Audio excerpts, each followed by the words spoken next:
Hi everybody, it's Tony Robbins. Welcome to Giving Tuesday. Listen, I'm sure you have a very busy life just like me, and I know you're probably wrapping up your year in your business. You're out there shopping, the holidays are coming, and I'm sure like me, you're getting all these different requests to make contributions to all kinds of really important causes. And today, Giving Tuesday is a really unique opportunity for all of us to think about what could we do to help others.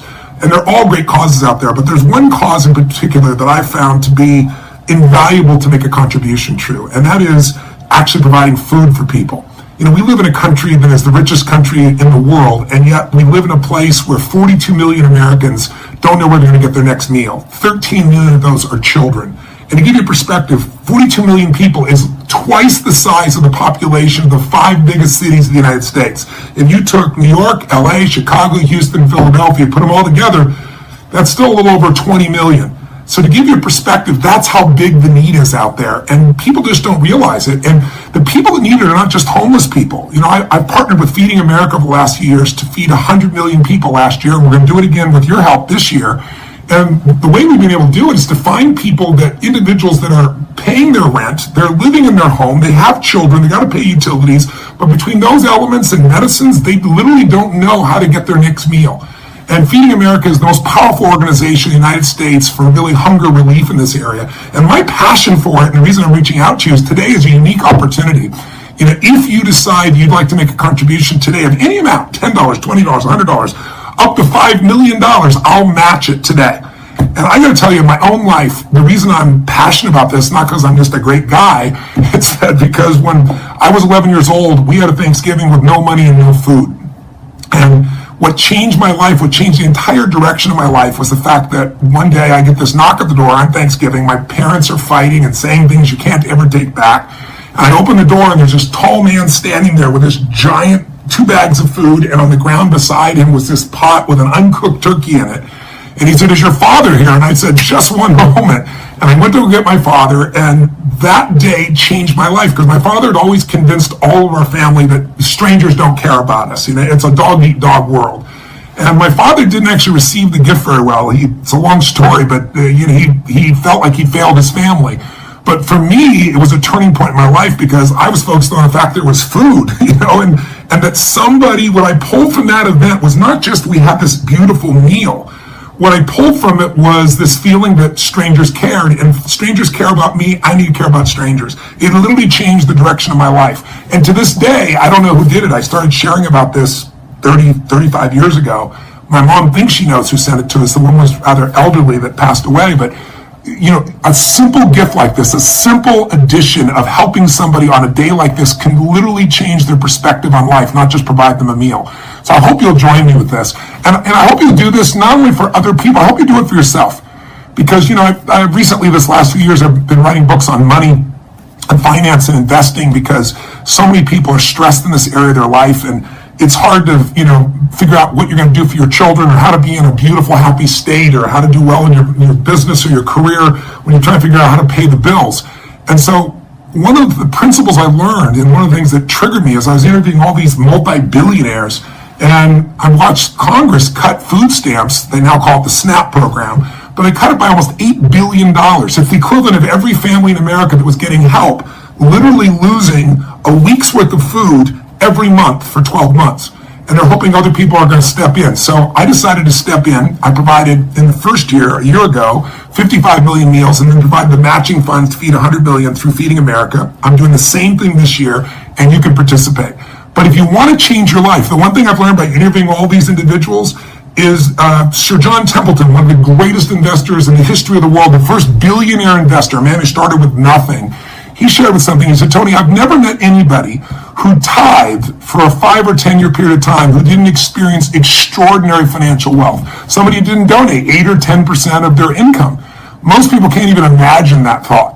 But what I can tell you is that if you don't have any money to donate and you still donate, your life will change. I always tell people, if you won't give a dime out of a dollar, you're not going to give 10 million out of 100 million in a trillion years. This is not going to happen. It starts where you are. Everybody says, "Well, when I'm doing better, that's when I'll start to donate."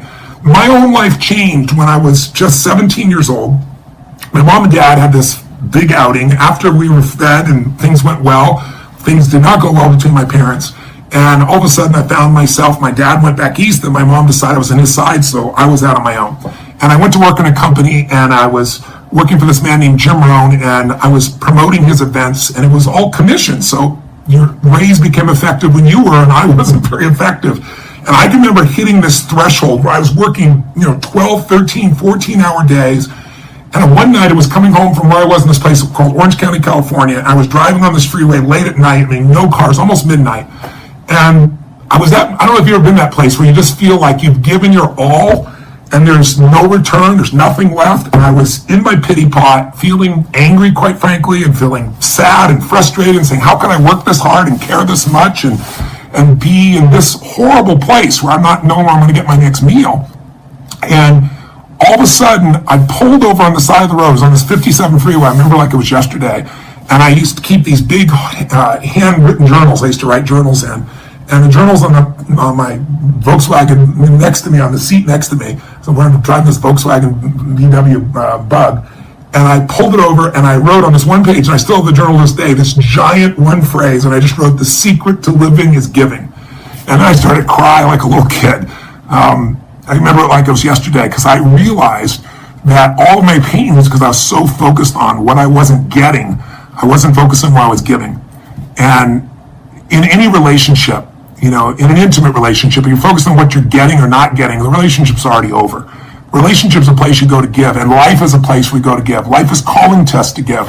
And all I can tell you is over the next 6 months, it changed my perspective. It made me focus on what can I give, and I started to prosper a bit. And then I made some business mistakes, and I found myself broke again. And I finished the story by telling you this. This is the day that changed my life completely financially.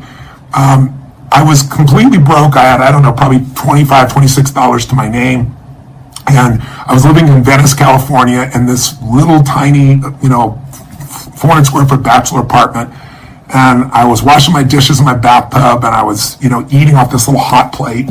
And I thought to myself, I got to eat, but worse than that, what am I going to do? I don't have my rent. And I loaned, I think it was like $1,200 to a dear, dear friend of mine, and I kept calling him, and he wouldn't even return my calls, and so I was getting angry that when I needed, he wasn't there for me. But I was also pragmatic, and my pragmatic side said, okay, I got $26, I got to eat. I shouldn't drive my car and pay for parking, so I walked to this place in Marina Del Rey, which wasn't far, maybe 3 miles away, and it was called El Chorrito. It's still there, Marina Del Rey, and it's on the harbor where you can see, the boats going by and the yachts. Completely different life than I had. But they had this all-you-can-eat salad bar, and Mexican food salad bar, burritos and things like that. And I thought, I'll go there and I'll load up for the winter. I'll just eat as much as I can. I don't remember how much it was. I think it was like $5.95, like $6 for all you could eat, if I remember right.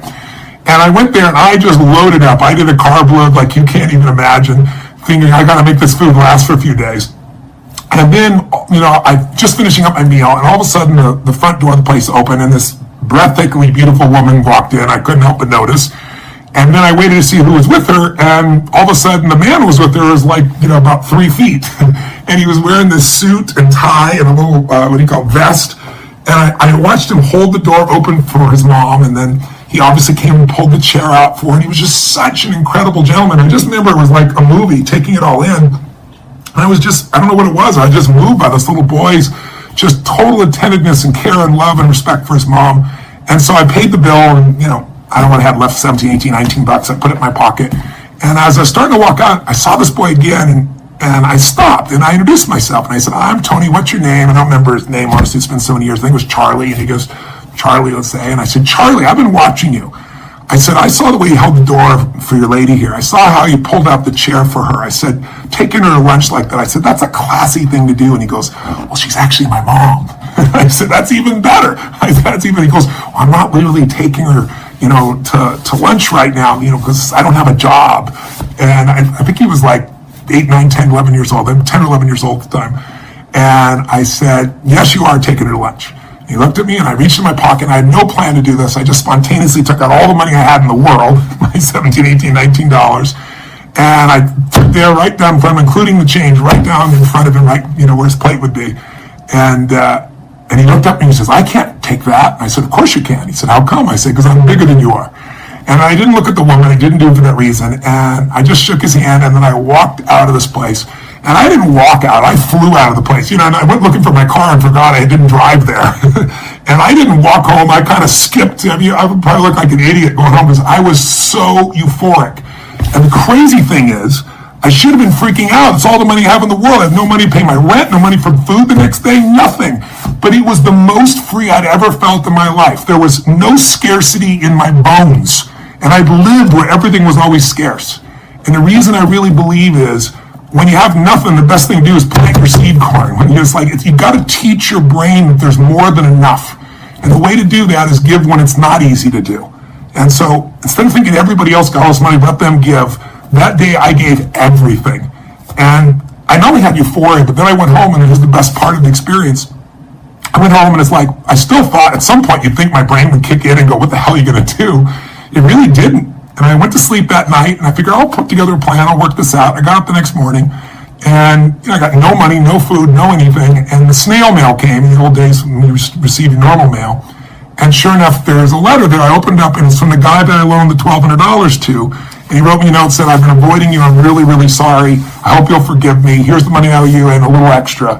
And in those days, $1,200, $1,000, I could live off for a month. So I remember just reading it, and then I started bawling again, just uncontrollable crying. And I just thought to myself, why am I crying? Why is this going on this way? And I just remember vividly thinking, why did this happen?